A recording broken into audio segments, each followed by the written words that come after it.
Lesson 1. The rich don't work for money. The poor and the middle class work for money. The rich have money work for them. Dad, can you tell me how to get rich? My dad put down the evening paper. Why do you want to get rich, son? Because today Jimmy's mom drove up in their new Cadillac, and they were going to their beach house for the weekend. He took 3 of his friends, but Mike and I weren't invited. They told us we weren't invited because we were poor kids. They did. My dad asked incredulously. Yeah, they did, I replied in a hurt tone. My dad silently shook his head, pushed his glasses up the bridge of his nose, and went back to reading the paper. I stood waiting for an answer. The year was 1956. I was 9 years old. By some twist of fate, I attended the same public school where the rich people sent their kids. We were primarily a sugar plantation town. The managers of the plantation and the other affluent people, such as doctors, business owners, and bankers, sent their children to this elementary school. After grade 6, their children were generally sent off to private schools. Because my family lived on one side of the street, I went to this school. Had I lived on the other side of the street, I would have gone to a different school with kids from families more like mine. After grade 6, these kids and I would go on to the public intermediate and high school. There was no private school for them or for me. My dad finally put down the paper. I could tell he was thinking. Well, son, he began slowly. If you want to be rich, you have to learn to make money. How do I make money? I asked. Well, use your head, son, he said, smiling. Even then I knew that really meant, that's all I'm going to tell you, or, I don't know the answer, so don't embarrass me. A partnership is formed the next morning. I told my best friend, Mike, what my dad had said. As best as I could tell, Mike and I were the only poor kids in this school. Mike was also in this school by a twist of fate. Someone had drawn a jog in the line for the school district, and we wound up in school with the rich kids. We weren't really poor, but we felt as if we were because all the other boys had new baseball gloves, new bicycles, new everything. Mom and Dad provided us with the basics, like food, shelter, and clothes. But that was about it. My dad used to say, if you want something, work for it. We wanted things, but there was not much work available for 9-year-old boys. So what do we do to make money? Mike asked. I don't know, I said. But do you want to be my partner? He agreed, and so on that Saturday morning, Mike became my first business partner. We spent all morning coming up with ideas on how to make money. Occasionally we talked about all the cool guys at Jimmy's beach house having fun. It hurt a little, but that hurt was good, because it inspired us to keep thinking of a way to make money. Finally, that afternoon, a bolt of lightning struck. It was an idea Mike got from a science book he had read. Excitedly, we shook hands, and the partnership now had a business. For the next several weeks, Mike and I ran around our neighborhood, knocking on doors and asking our neighbors if they would save their toothpaste tubes for us. With puzzled looks, most adults consented with a smile. Some asked us what we were doing, to which we replied, we can't tell you. It's a business secret. My mom grew distressed as the weeks wore on. We had selected a site next to her washing machine as the place we would stockpile our raw materials. In a brown cardboard box that at one time held catsup bottles, our little pile of used toothpaste tubes began to grow. Finally my mom put her foot down. The sight of her neighbor's messy, crumpled, used toothpaste tubes had gotten to her. What are you boys doing? She asked. And I don't want to hear again that it's a business secret.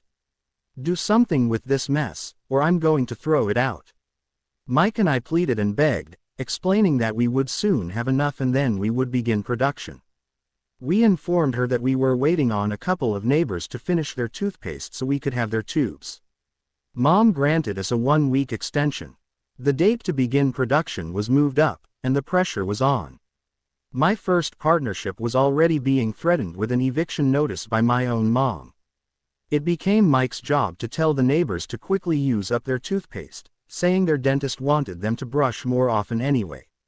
I began to put together the production line. One day my dad drove up with a friend to see two 9-year-old boys in the driveway with a production line operating at full speed. There was fine white powder everywhere. On a long table were small milk cartons from school, and our family's hibachi grill was glowing with red-hot coals at maximum heat. Dad walked up cautiously, having to park the car at the base of the driveway since the production line blocked the carport. As he and his friend got closer, they saw a steel pot sitting on top of the coals in which the toothpaste tubes were being melted down. In those days, toothpaste did not come in plastic tubes. The tubes were made of lead. So once the paint was burned off, the tubes were dropped in the small steel pot. They melted until they became liquid, and with my mom's pot holders, we poured the lead through a small hole in the top of the milk cartons. The milk cartons were filled with plaster of Paris. White powder was everywhere. In my haste, I had knocked the bag over, and the entire area looked like it had been hit by a snowstorm. The milk cartons were the outer containers for plaster of Paris molds. My dad and his friend watched as we carefully poured the molten lead through a small hole in the top of the plaster of Paris cube. "Careful," my dad said. I nodded without looking up. Finally, once the pouring was through, I put the steel pot down and smiled at my dad. "What are you boys doing?" he asked with a cautious smile. "We're doing what you told me to do. We're going to be rich," I said. "Yup," said Mike, grinning and nodding his head. "We're partners." "And what is in those plaster molds?" my dad asked. "Watch," I said. "This should be a good batch." With a small hammer, I tapped at the seal that divided the cube in half. Cautiously, I pulled up the top half of the plaster mold and a lead nickel fell out. "Oh, no," my dad exclaimed. "You're casting nickels out of lead." "That's right," Mike said. "We're doing as you told us to do. We're making money." My dad's friend turned and burst into laughter. My dad smiled and shook his head. Along with a fire and a box of spent toothpaste tubes, in front of him were two little boys covered with white dust smiling from ear to ear. He asked us to put everything down and sit with him on the front step of our house. With a smile, he gently explained what the word, counterfeiting, meant. Our dreams were dashed. "You mean this is illegal?" asked Mike in a quivering voice. "Let them go," my dad's friend said. "They might be developing a natural talent." My dad glared at him. "Yes, it is illegal," my dad said gently. "But you boys have shown great creativity and original thought. Keep going. I'm really proud of you." Disappointed, Mike and I sat in silence for about 20 minutes before we began cleaning up our mess. The business was over on opening day. Sweeping the powder up, I looked at Mike and said, "I guess Jimmy and his friends are right. We are poor." My father was just leaving as I said that. "Boys," he said, "you're only poor if you give up. The most important thing is that you did something. Most people only talk and dream of getting rich. You've done something. I'm very proud of the two of you. I will say it again. Keep going. Don't quit." Mike and I stood there in silence. They were nice words, but we still did not know what to do. "So how come you're not rich, Dad?" I asked. "Because I chose to be a schoolteacher. Schoolteachers really don't think about being rich. We just like to teach. I wish I could help you, but I really don't know how to make money." Mike and I turned and continued our cleanup. "I know," said my dad. "If you boys want to learn how to be rich, don't ask me. Talk to your dad, Mike." "My dad?" asked Mike with a scrunched up face. "Yeah, your dad," repeated my dad with a smile. "Your dad and I have the same banker, and he raves about your father. He's told me several times that your father is brilliant when it comes to making money." "My dad?" Mike asked again in disbelief. "Then how come we don't have a nice car and a nice house like the rich kids at school?" "A nice car and a nice house don't necessarily mean you're rich or you know how to make money," my dad replied. "Jimmy's dad works for the sugar plantation. He's not much different from me. He works for a company, and I work for the government. The company buys the car for him. The sugar company is in financial trouble, and Jimmy's dad may soon have nothing." "Your dad is different, Mike." He seems to be building an empire, and I suspect in a few years he will be a very rich man." With that, Mike and I got excited again. With new vigor, we began cleaning up the mess caused by our now defunct first business.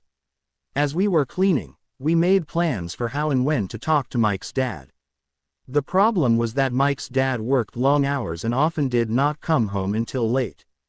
His father owned warehouses, a construction company, a chain of stores, and 3 restaurants. It was the restaurants that kept him out late. Mike caught the bus home after we had finished cleaning up.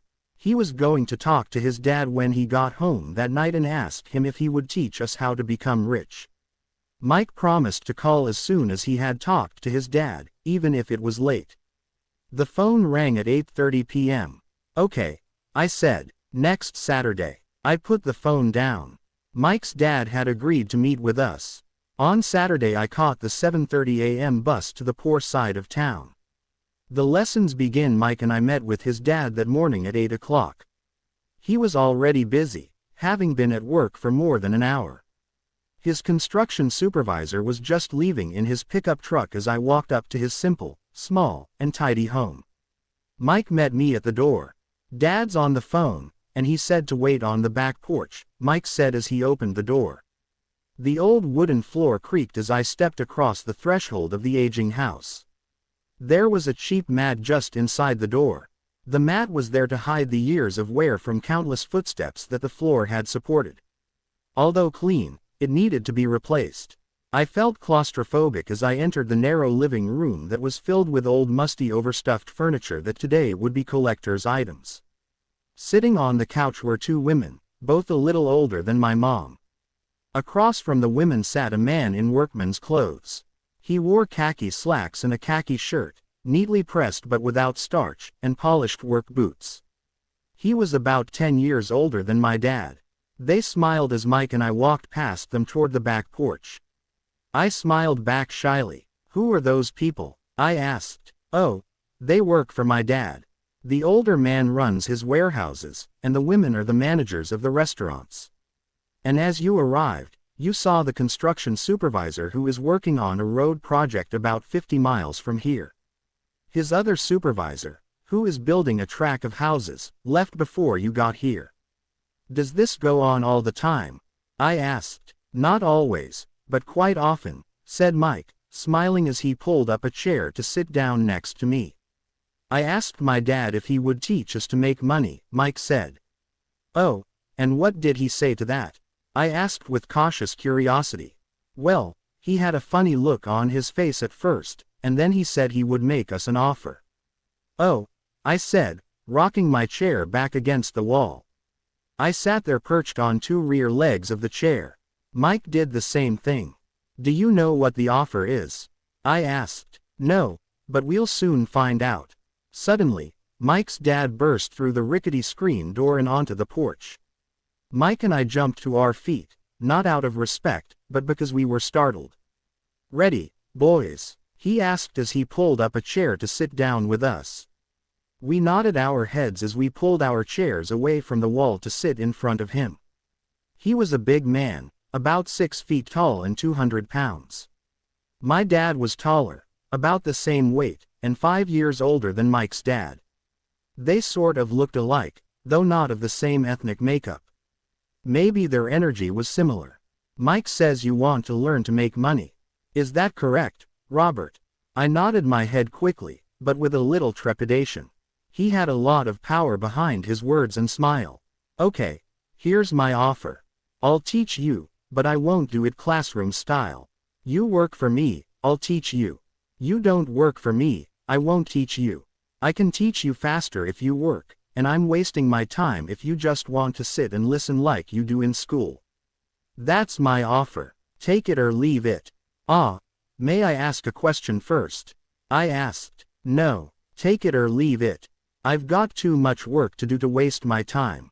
If you can't make up your mind decisively, then you'll never learn to make money anyway. Opportunities come and go. Being able to know when to make quick decisions is an important skill. You have the opportunity that you asked for. School is beginning, or it's over in 10 seconds, Mike's dad said with a teasing smile. Take it, I said. Take it, said Mike. Good, said Mike's dad. Mrs. Martin will be by in 10 minutes. After I'm through with her, you'll ride with her to my superette and you can begin working. I'll pay you 10 cents an hour, and you'll work 3 hours every Saturday. But I have a softball game today, I said. Mike's dad lowered his voice to a stern tone.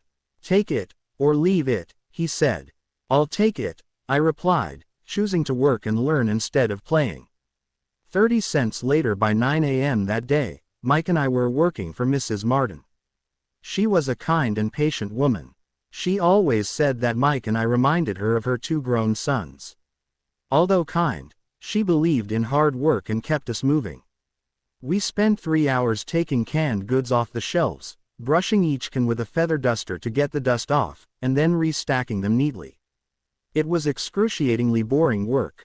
Mike's dad, whom I call my rich dad, owned 9 of these little superettes, each with a large parking lot. They were the early version of the 7-Eleven convenience stores, little neighborhood grocery stores where people bought items such as milk, bread, butter, and cigarettes. The problem was that this was Hawaii before air conditioning was widely used, and the stores could not close their doors because of the heat. On 2 sides of the store, the doors had to be wide open to the road and parking lot. Every time a car drove by or pulled into the parking lot, dust would swirl and settle in the store. We knew we had a job as long as there was no air conditioning. For 3 weeks, Mike and I reported to Mrs. Martin and worked our 3 hours.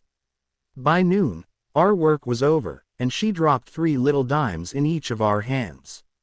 Now, even at the age of 9 in the mid-1950s, 30 cents was not too exciting. Comic books cost 10 cents back then, so I usually spent my money on comic books and went home. By Wednesday of the 4th week, I was ready to quit. I had agreed to work only because I wanted to learn to make money from Mike's dad, and now I was a slave for 10 cents an hour. On top of that, I had not seen Mike's dad since that first Saturday. I'm quitting, I told Mike at lunchtime. School was boring, and now I did not even have my Saturdays to look forward to. But it was the 30 cents that really got to me. This time Mike smiled. What are you laughing at? I asked with anger and frustration. Dad said this would happen. He said to meet with him when you were ready to quit. What? I said indignantly. He's been waiting for me to get fed up. Sort of, Mike said. Dad's kind of different. He doesn't teach like your dad. Your mom and dad lecture a lot. My dad is quiet and a man of few words. You just wait till this Saturday. I'll tell him you're ready. You mean I've been set up? No, not really, but maybe. Dad will explain on Saturday. Waiting in line on Saturday, I was ready to face Mike's dad. Even my real dad was angry with him. My real dad, the one I call the poor one, thought that my rich dad was violating child labor laws and should be investigated. My educated, poor dad told me to demand what I deserve, at least 25 cents an hour. My poor dad told me that if I did not get a raise, I was to quit immediately. You don't need that damned job anyway, said my poor dad with indignation. At 8 o'clock Saturday morning, I walked through the door of Mike's house when Mike's dad opened it. Take a seat and wait in line, he said as I entered. He turned and disappeared into his little office next to a bedroom. I looked around the room and didn't see Mike anywhere. Feeling awkward, I cautiously sat down next to the same 2 women who were there 4 weeks earlier. They smiled and slid down the couch to make room for me. 45 minutes went by, and I was steaming. The 2 women had met with him and left 30 minutes earlier. An older gentleman was in there for 20 minutes and was also gone. The house was empty, and here I sat in a musty, dark living room on a beautiful sunny Hawaiian day, waiting to talk to a cheapskate who exploited children. I could hear him rustling around the office, talking on the phone, and ignoring me. I was ready to walk out, but for some reason I stayed. Finally, 15 minutes later, at exactly 9 o'clock, Rich Dad walked out of his office, said nothing, and signaled with his hand for me to enter. I understand you want a raise, or you're going to quit, Rich Dad said as he swiveled in his office chair.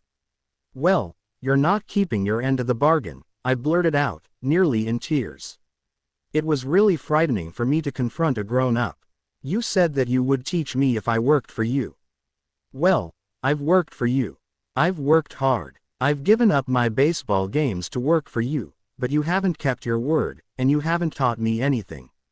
You are a crook like everyone in town thinks you are. You're greedy. You want all the money and don't take care of your employees. You made me wait and don't show me any respect.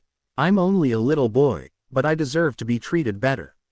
Rich Dad rocked back in his swivel chair, hands up to his chin, and stared at me. "Not bad," he said.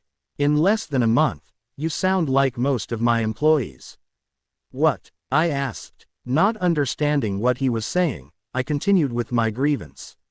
"I thought you were going to keep your end of the bargain and teach me. Instead you want to torture me. That's cruel. That's really cruel." "I am teaching you," Rich Dad said quietly. "What have you taught me?" "Nothing," I said angrily. "You haven't even talked to me once since I agreed to work for peanuts. 10 cents an hour. Ha, I should notify the government about you. We have child labor laws, you know. My dad works for the government, you know." "Wow," said Rich Dad. "Now you sound just like most of the people who used to work for me, people I've either fired or who have quit. So what do you have to say?" I demanded, feeling pretty brave for a little kid. "You lied to me. I've worked for you, and you have not kept your word. You haven't taught me anything." "How do you know that I've not taught you anything?" asked Rich Dad calmly. "Well, you've never talked to me. I've worked for 3 weeks and you have not taught me anything," I said with a pout. "Does teaching mean talking or a lecture?" Rich Dad asked. "Well, yes," I replied. "That's how they teach you in school," he said, smiling. "But that is not how life teaches you, and I would say that life is the best teacher of all. Most of the time, life does not talk to you. It just sort of pushes you around. Each push is life saying, 'Wake up. There's something I want you to learn.'" "What is this man talking about?" I asked myself silently. Life pushing me around was life talking to me. Now I knew I had to quit my job. I was talking to someone who needed to be locked up. If you learn life's lessons, you will do well. If not, life will just continue to push you around. People do 2 things. Some just let life push them around. Others get angry and push back. But they push back against their boss, or their job, or their husband or wife. They do not know it's life that's pushing. I had no idea what he was talking about. Life pushes all of us around. Some people give up and others fight. A few learn the lesson and move on. They welcome life pushing them around. To these few people, it means they need and want to learn something. They learn and move on. Most quit, and a few like you fight. Rich Dad stood and shut the creaky old wooden window that needed repair. "If you learn this lesson, you will grow into a wise, wealthy, and happy young man. If you don't, you will spend your life blaming a job, low pay, or your boss for your problems. You'll live life always hoping for that big break that will solve all your money problems." Rich Dad looked over at me to see if I was still listening. His eyes met mine. We stared at each other, communicating through our eyes. Finally, I looked away once I had absorbed his message. I knew he was right. I was blaming him, and I did ask to learn. I was fighting. Rich Dad continued, "Or if you're the kind of person who has no guts, you just give up every time life pushes you. If you're that kind of person, you'll live all your life playing it safe, doing the right things, saving yourself for some event that never happens. Then you die a boring old man. You'll have lots of friends who really like you because you were such a nice hardworking guy. But the truth is that you let life push you into submission. Deep down you were terrified of taking risks. You really wanted to win, but the fear of losing was greater than the excitement of winning. Deep inside, you and only you will know you didn't go for it.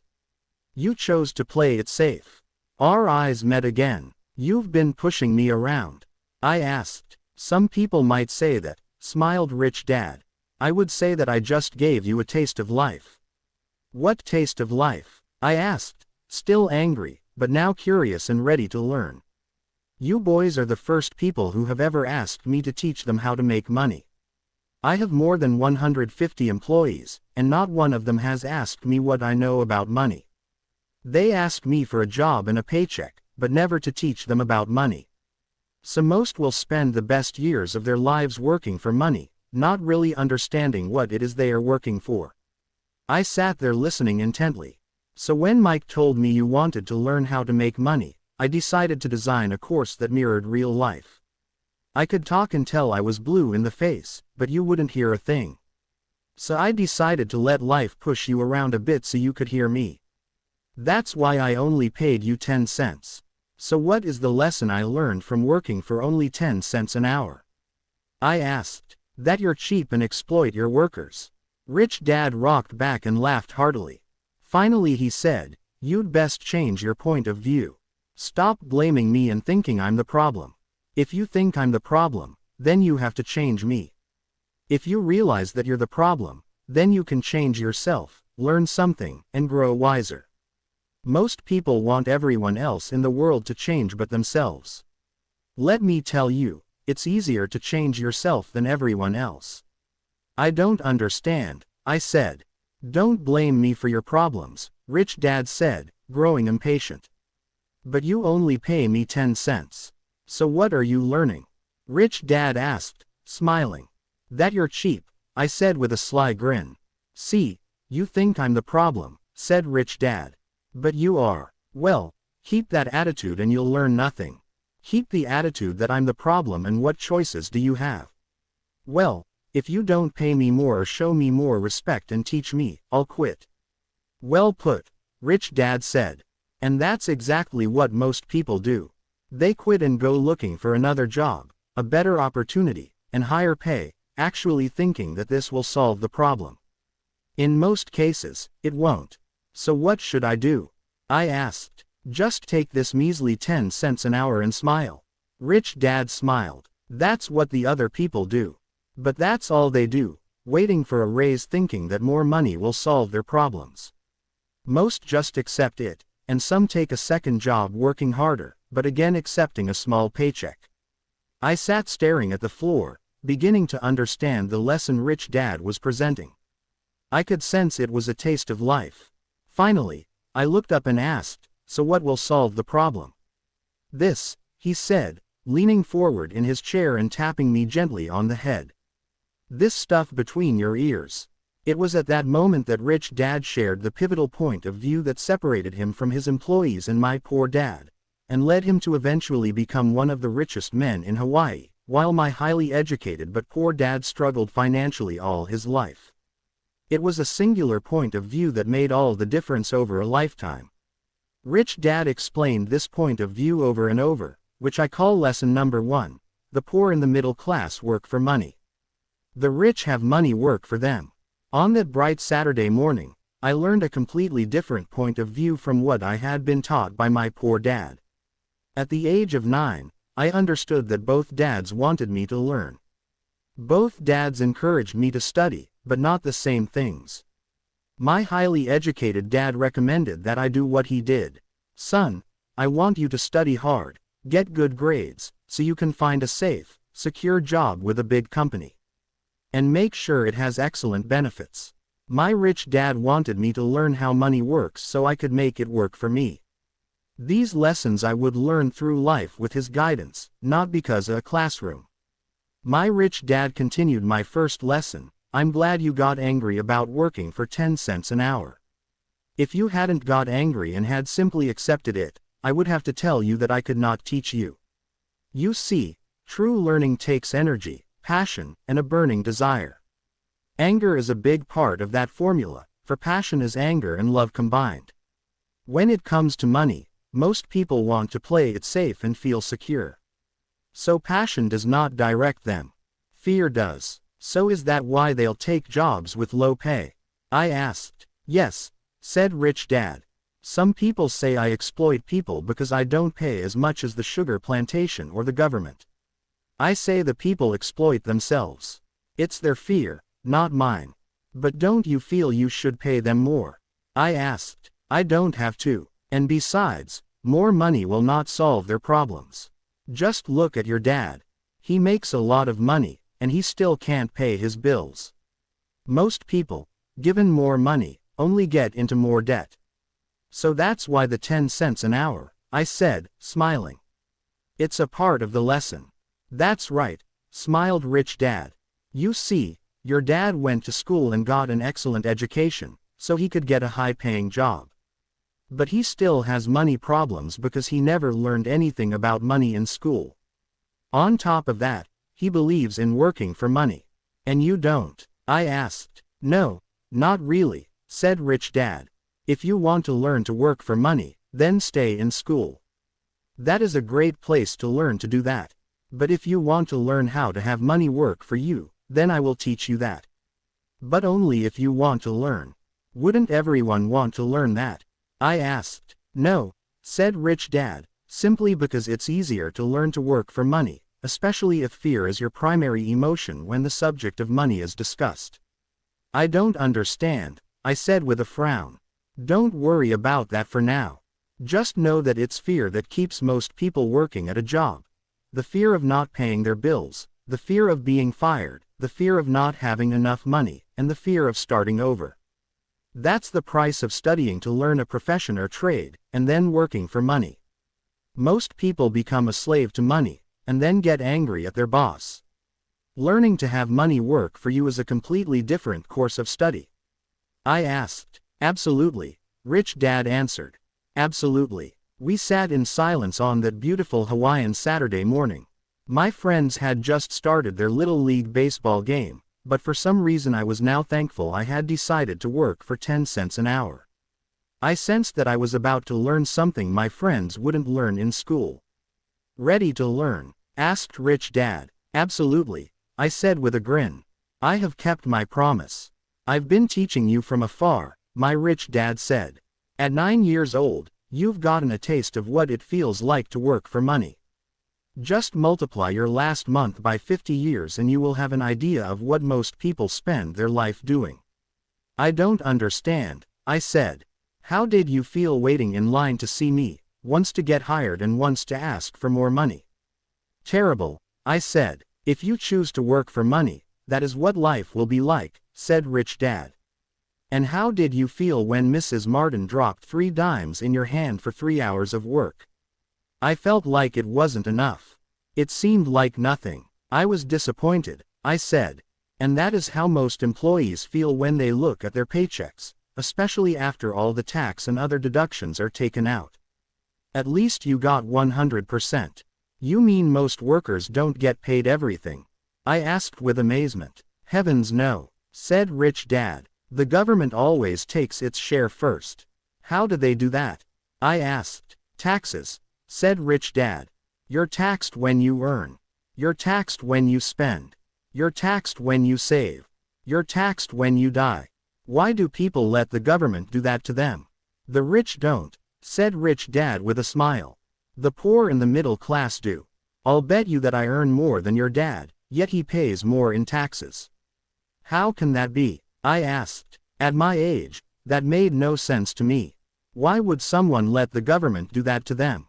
Rich Dad rocked slowly and silently in his chair, just looking at me. Ready to learn? He asked. I nodded my head slowly. As I said, there is a lot to learn. Learning how to have money work for you is a lifetime study. Most people go to college for 4 years, and their education ends. I already know that my study of money will continue over my lifetime, simply because the more I find out, the more I find out I need to know. Most people never study the subject. They go to work, get their paycheck, balance their checkbooks, and that's it. Then they wonder why they have money problems. They think that more money will solve the problem and don't realize that it's their lack of financial education that is the problem. So my dad has tax problems because he doesn't understand money.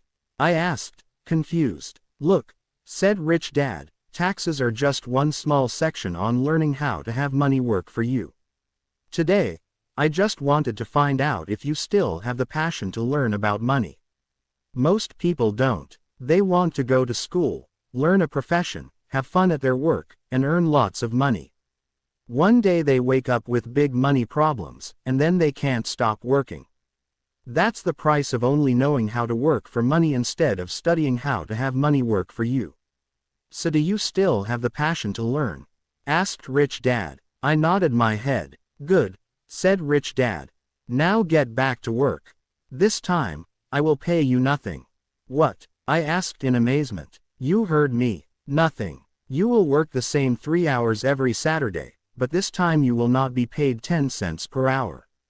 You said you wanted to learn to not work for money, so I'm not going to pay you anything. I couldn't believe what I was hearing. I've already had this conversation with Mike and he's already working, dusting and stacking canned goods for free. You'd better hurry and get back there. That's not fair, I shouted. You've got to pay something. You said you wanted to learn. If you don't learn this now, you'll grow up to be like the two women and the older man sitting in my living room, working for money and hoping I don't fire them. Or like your dad, earning lots of money only to be in debt up to his eyeballs, hoping more money will solve the problem. If that's what you want, I'll go back to our original deal of 10 cents an hour. Or you can do what most adults do. Complain that there is not enough pay, quit, and go looking for another job. But what do? I asked. Rich Dad tapped me on the head. Use this, he said. If you use it well, you will soon thank me for giving you an opportunity and you will grow into a rich man. I stood there, still not believing what a raw deal I was handed. I came to ask for a raise, and somehow I was instead working for nothing. Rich Dad tapped me on the head again and said, use this. Now get out of here and get back to work. Lesson number 1. The rich don't work for money. I didn't tell my poor dad I wasn't being paid. He wouldn't have understood, and I didn't want to try to explain something I didn't understand myself. For 3 more weeks, Mike and I worked 3 hours every Saturday for nothing. The work didn't bother me, and the routine got easier, but it was the missed baseball games and not being able to afford to buy a few comic books that got to me. Rich Dad stopped by at noon on the 3rd week. We heard his truck pull up in the parking lot and sputter when the engine was turned off. He entered the store and greeted Mrs. Martin with a hug. After finding out how things were going in the store, he reached into the ice cream freezer, pulled out 2 bars, paid for them, and signaled to Mike and me. Let's go for a walk, boys. We crossed the street, dodging a few cars, and walked across a large grassy field where a few adults were playing softball. Sitting down at a lone picnic table, he handed Mike and me the treats.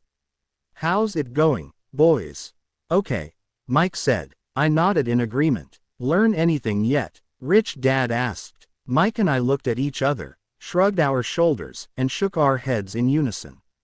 Avoiding one of life's biggest traps. Well, you boys had better start thinking. You're staring at one of life's biggest lessons. If you learn it, you'll enjoy a life of great freedom and security. If you don't, you'll wind up like Mrs. Martin and most of the people playing softball in this park. They work very hard for little money, clinging to the illusion of job security and looking forward to a 3-week vacation each year and maybe a skimpy pension after 45 years of service. If that excites you, I'll give you a raise to 25 cents an hour. But these are good hard-working people. Are you making fun of them? I demanded. A smile came over Rich Dad's face. Mrs. Martin is like a mother to me. I would never be that cruel. I may sound unkind because I'm doing my best to point something out to the two of you. I want to expand your point of view so you can see something most people never have the benefit of seeing because their vision is too narrow. Most people never see the trap they are in. Mike and I sat there, uncertain of his message. He sounded cruel, yet we could sense he was trying to drive home a point. With a smile, Rich Dad said, "Doesn't that 25 cents an hour sound good? Doesn't it make your heart beat a little faster?" I shook my head no, but it really did. 25 cents an hour would be big bucks to me. Okay, I'll pay you $1 an hour, Rich Dad said, with a sly grin. Now my heart started to race. My brain was screaming, "Take it! Take it!" I could not believe what I was hearing. Still, I said nothing. Okay, $2 an hour. My little brain and heart nearly exploded. After all, it was 1956 and being paid $2 an hour would have made me the richest kid in the world. I couldn't imagine earning that kind of money.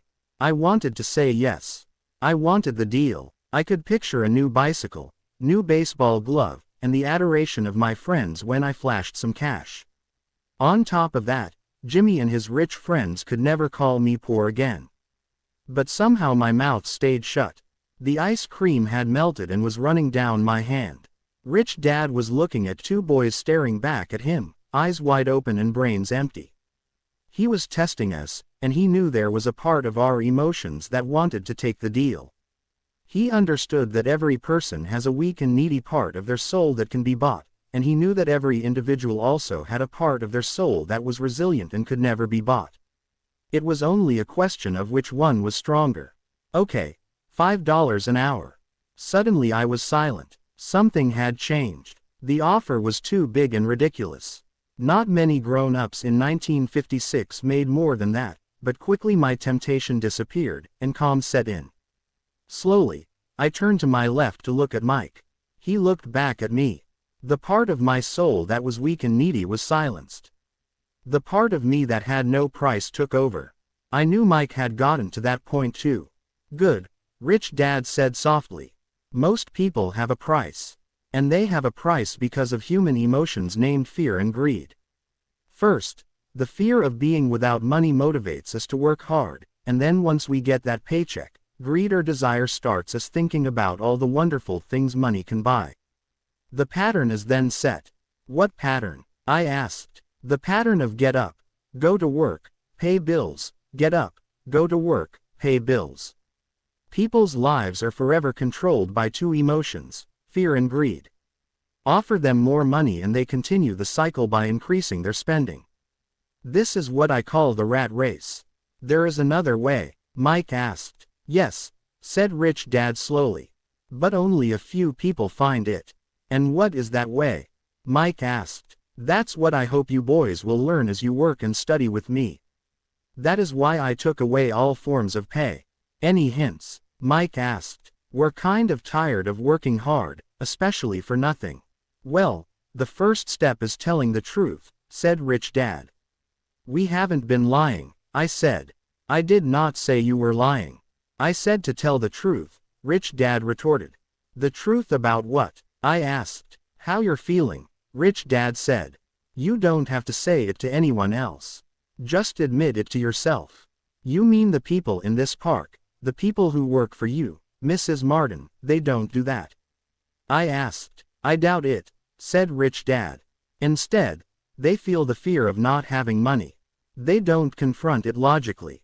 They react emotionally instead of using their heads, Rich Dad said. Then, they get a few bucks in their hands and again, the emotions of joy, desire, and greed take over. And again they react, instead of think. So their emotions control their brain, Mike said. That's correct, said Rich Dad. Instead of admitting the truth about how they feel, they react to their feelings and fail to think. They feel the fear so they go to work, hoping that money will soothe the fear, but it doesn't. It continues to haunt them and they return to work, hoping again that money will calm their fears, and again it doesn't. Fear keeps them in this trap of working, earning money, working, earning money, hoping the fear will go away. But every day they get up, and that old fear wakes up with them. For millions of people that old fear keeps them awake all night, causing a night of turmoil and worry. So they get up and go to work, hoping that a paycheck will kill that fear gnawing at their soul.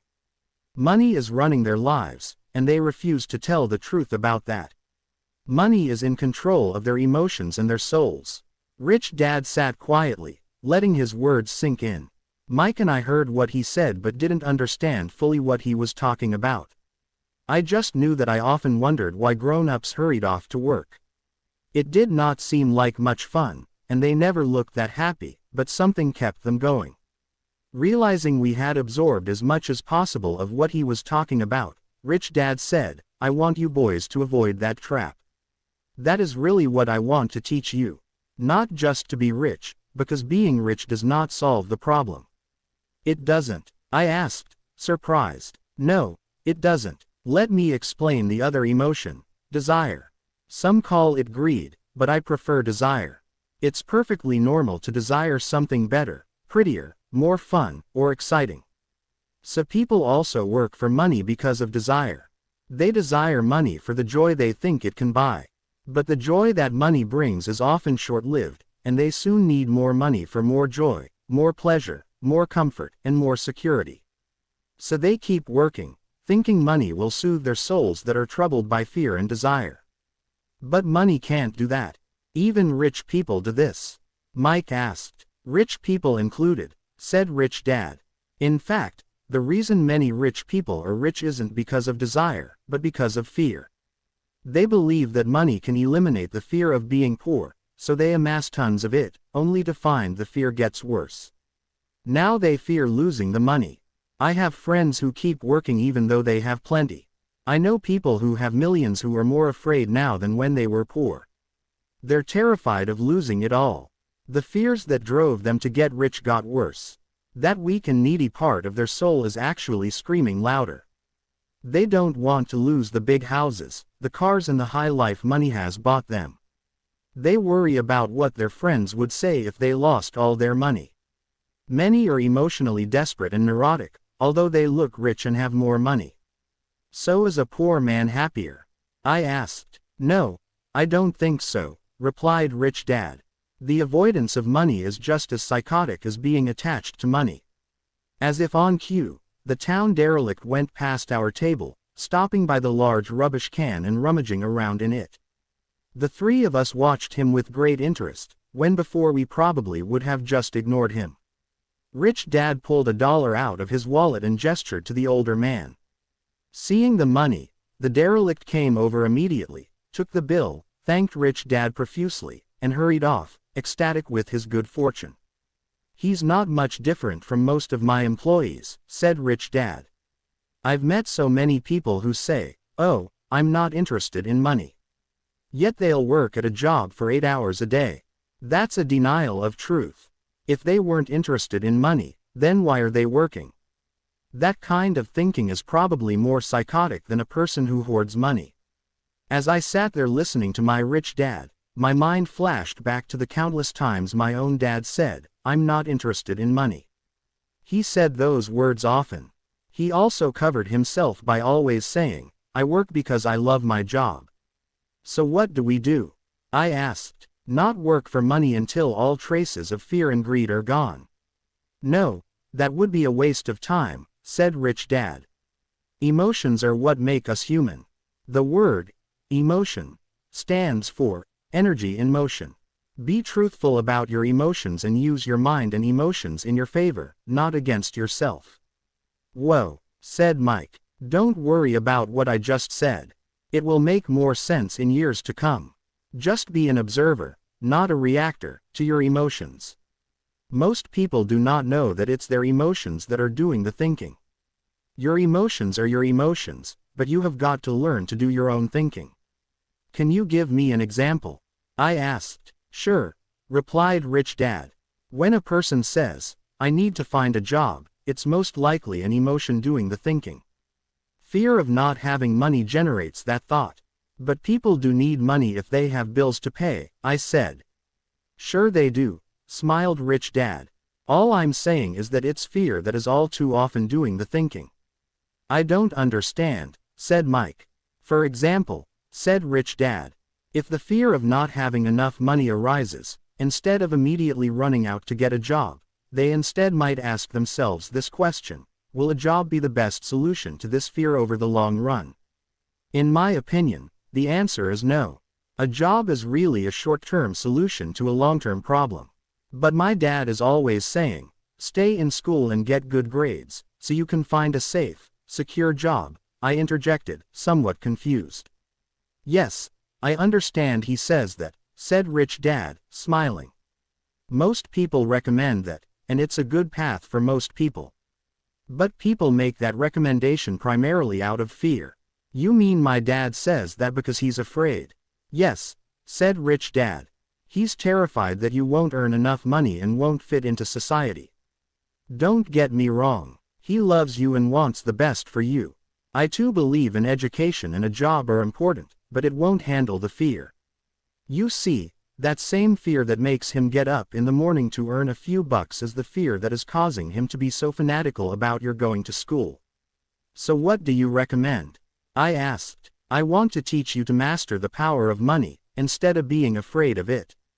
They don't teach that in school, and, if you don't learn it, you become a slave to money.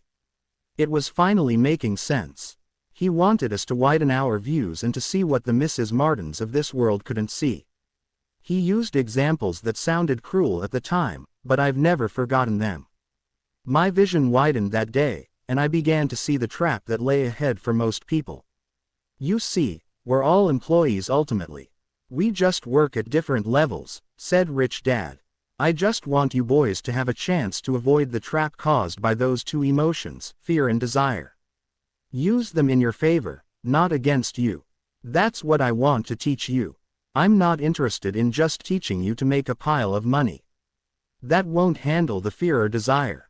If you don't first handle fear and desire, and you get rich, you'll only be a highly paid slave. So how do we avoid the trap? I asked. The main cause of poverty or financial struggle is fear and ignorance, not the economy or the government or the rich. It's self-inflicted fear and ignorance that keep people trapped. So you boys go to school and get your college degrees, and I'll teach you how to stay out of the trap. The pieces of the puzzle were appearing. My highly educated dad had a great education and a great career, but school never told him how to handle money or his fear of it. It became clear that I could learn different and important things from two fathers. So you've been talking about the fear of not having money. How does the desire for money affect our thinking? Mike asked. How did you feel when I tempted you with a pay raise? Did you notice your desires rising? We nodded our heads. By not giving in to your emotions, you were able to delay your reactions and think. That is important. We will always have emotions of fear and greed. From here on in, it's imperative for you to use those emotions to your advantage, and for the long term to not let your emotions control your thinking. Most people use fear and greed against themselves. That's the start of ignorance. Most people live their lives chasing paychecks, pay raises and job security because of the emotions of desire and fear, not really questioning where those emotion-driven thoughts are leading them. It's just like the picture of a donkey dragging a cart with its owner dangling a carrot just in front of its nose. The donkey owner may be going where he wants to, but the donkey is chasing an illusion. Tomorrow there will only be another carrot for the donkey. You mean the moment I picture a new baseball glove, candy and toys, that's like a carrot to a donkey? Mike asked. Yes, and as you get older, your toys get more expensive. A new car, a boat, and a big house to impress your friends, said Rich Dad with a smile. Fear pushes you out the door, and desire calls to you. That's the trap. So what's the answer? Mike asked. What intensifies fear and desire is ignorance. That is why rich people with lots of money often have more fear the richer they get. Money is the carrot, the illusion. If the donkey could see the whole picture, it might rethink its choice to chase the carrot.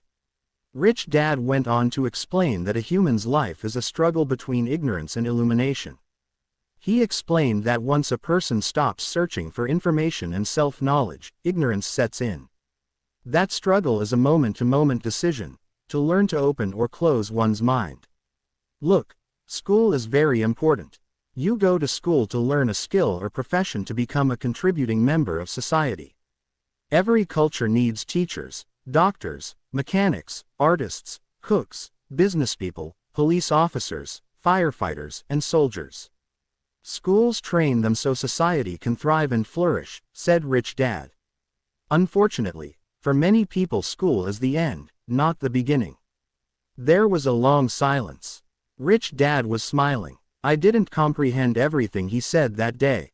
But as with most great teachers, his words continued to teach for years. I've been a little cruel today, said Rich Dad. But I want you to always remember this talk. I want you to always think of Mrs. Martin. And I want you always to remember that donkey. Never forget that fear and desire can lead you into life's biggest trap if you're not aware of them controlling your thinking. To spend your life living in fear, never exploring your dreams, is cruel. To work hard for money, thinking that it will buy you things that will make you happy, is also cruel. To wake up in the middle of the night terrified about paying bills is a horrible way to live. To live a life dictated by the size of a paycheck is not really living a life. Thinking that a job makes you secure is lying to yourself. That's cruel, and that's the trap I want you to avoid. I've seen how money runs people's lives. Don't let that happen to you. Please don't let money run your life. A softball rolled under our table. Rich Dad picked it up and threw it back. So what does ignorance have to do with greed and fear? I asked. Because it is ignorance about money that causes so much greed and fear, said Rich Dad. Let me give you some examples. A doctor, wanting more money to better provide for his family, raises his fees. By raising his fees, it makes health care more expensive for everyone. It hurts the poor people the most, so they have worse health than those with money. Because the doctors raise their fees, the attorneys raise their fees. Because the attorneys' fees have gone up, schoolteachers want a raise, which raises our taxes, and on and on and on. Soon there will be such a horrifying gap between the rich and the poor that chaos will break out and another great civilization will collapse. History proves that great civilizations collapse when the gap between the haves and have-nots is too great. Sadly, America is on that same course because we haven't learned from history. We only memorize historical dates and names, not the lesson. Aren't prices supposed to go up? I asked. In an educated society with a well-run government, prices should actually come down. Of course, that is often only true in theory. Prices go up because of greed and fear caused by ignorance. If schools taught people about money, there would be more money and lower prices. But schools focus only on teaching people to work for money, not how to harness money's power. But don't we have business schools? Mike asked. And haven't you encouraged me to go for my MBA? Yes, said Rich Dad. But all too often business schools train employees to become sophisticated bean counters. Heaven forbid a bean counter takes over a business. All they do is look at the numbers, fire people, and kill the business. I know this because I hire bean counters. All they think about is cutting costs and raising prices, which cause more problems. Bean counting is important. I wish more people knew it, but it, too, is not the whole picture, added Rich Dad angrily. So is there an answer? Asked Mike. Yes, said Rich Dad. Learn to use your emotions to think, not think with your emotions. When you boys mastered your emotions by agreeing to work for free, I knew there was hope. When you again resisted your emotions when I tempted you with more money, you were again learning to think in spite of being emotionally charged. That's the first step. Why is that step so important? I asked. Well, that's up to you to find out. If you want to learn, I'll take you boys into the briar patch, a place almost everyone else avoids. If you go with me, you'll let go of the idea of working for money and instead learn to have money work for you. And what will we get if we go with you? What if we agree to learn from you? What will we get? I asked. The same thing Brer Rabbit got, said Rich Dad, referring to the classic children's story. Is there a briar patch? I asked. Yes, said Rich Dad. The briar patch is our fear and greed. Confronting fear, weaknesses, and neediness by choosing our own thoughts is the way out. Choosing our thoughts? Mike asked, puzzled. Yes, choosing what we think rather than reacting to our emotions. Instead of just getting up and going to work because not having the money to pay your bills is scaring you, ask yourself, is working harder at this the best solution to this problem? Most people are too afraid to rationally think things through and instead run out the door to a job they hate. The tar baby is in control. That's what I mean by choosing your thoughts. And how do we do that? Mike asked. That's what I will teach you. I'll teach you to have a choice of thoughts rather than a knee-jerk reaction, like gulping down your morning coffee and running out the door. Remember what I said before. A job is only a short-term solution to a long-term problem. Most people have only one problem in mind, and it's short-term. It's the bills at the end of the month, the tar baby. Money controls their lives, or should I say the fear and ignorance about money controls it. So they do as their parents did. They get up every day and go work for money, not taking the time to ask the question, is there another way? Their emotions now control their thinking, not their heads. Can you tell the difference between emotions thinking and the head thinking? Mike asked. Chapter 1. Lesson 1. Oh, yes. I hear it all the time, said Rich Dad. I hear things like, well, everyone has to work. Or, the rich are crooks. Or, I'll get another job. I deserve this raise. You can't push me around. Or, I like this job because it's secure. No one asks, is there something I'm missing here? Which would break through the emotional thought and give you time to think clearly. As we headed back to the store, Rich Dad explained that the rich really did make money. They did not work for it. He went on to explain that when Mike and I were casting 5-cent pieces out of lead, thinking we were making money, we were very close to thinking the way the rich think. The problem was that creating money is legal for the government and banks to do, but illegal for us to do. There are legal ways to create money from nothing, he told us. Rich Dad went on to explain that the rich know that money is an illusion, truly like the carrot for the donkey. It's only out of fear and greed that the illusion of money is held together by billions of people who believe that money is real. It's not. Money is really made up. It is only because of the illusion of confidence and the ignorance of the masses that this house of cards stands. He talked about the gold standard that America was on, and that each dollar bill was actually a silver certificate. What concerned him was the rumor that we would someday go off the gold standard and our dollars would no longer be backed by something tangible. If that happens, boys, all hell will break loose. The poor, the middle class, and the ignorant will have their lives ruined simply because they will continue to believe that money is real and that the company they work for, or the government, will look after them. We really did not understand what he was saying that day, but over the years, it made more and more sense. Seeing what others miss as he climbed into his pickup truck outside his convenience store, Rich Dad said, keep working boys, but the sooner you forget about needing a paycheck, the easier your adult life will be. Keep using your brain, work for free, and soon your mind will show you ways of making money far beyond what I could ever pay you. You will see things that other people never see. Most people never see these opportunities because they're looking for money and security, so that's all they get. The moment you see one opportunity, you'll see them for the rest of your life. The moment you do that, I'll teach you something else. Learn this, and you'll avoid one of life's biggest traps. Mike and I picked up our things from the store and waved goodbye to Mrs. Martin. We went back to the park, to the same picnic bench, and spent several more hours thinking and talking. We spent the next week at school thinking and talking, too. For 2 more weeks, we kept thinking, talking, and working for free. At the end of the second Saturday, I was again saying goodbye to Mrs. Martin and looking at the comic book stand with a longing gaze. The hard thing about not even getting 30 cents every Saturday was that I didn't have any money to buy comic books. Suddenly, as Mrs. Martin said goodbye to Mike and me, I saw her do something I'd never seen her do before. Mrs. Martin was cutting the front page of the comic book in half. She kept the top half of the comic book cover and threw the rest of the book into a large cardboard box. When I asked her what she did with the comic books, she said, I throw them away. I give the top half of the cover back to the comic book distributor for credit when he brings in the new comics. He's coming in an hour. Mike and I waited for an hour. Soon the distributor arrived, and I asked him if we could have the comic books. To my delight, he said, you can have them if you work for this store and do not resell them. Remember our old business partnership? Well, Mike and I revived it.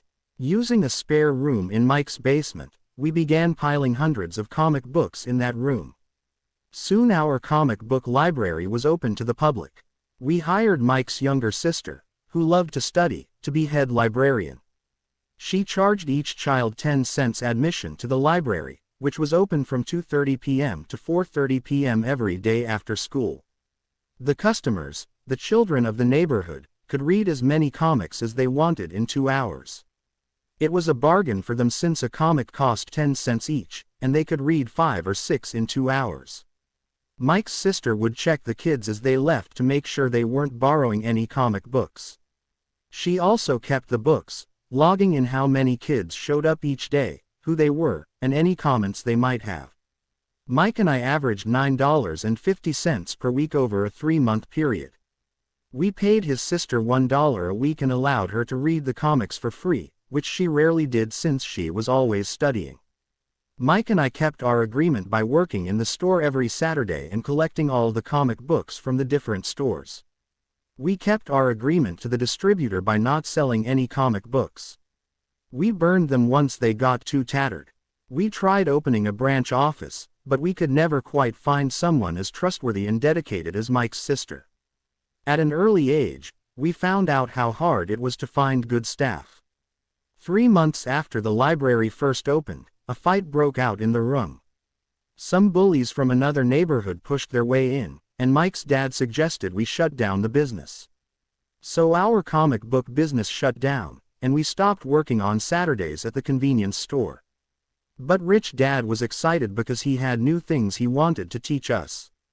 He was happy because we had learned our first lesson so well. We learned to make money work for us. By not getting paid for our work at the store, we were forced to use our imaginations to identify an opportunity to make money. By starting our own business, the comic book library, we were in control of our own finances, not dependent on an employer. The best part was that our business generated money for us, even when we weren't physically there. Our money worked for us. Instead of paying us money, Rich Dad had given us so much more. Thanks for watching. For more updates, subscribe to our channel.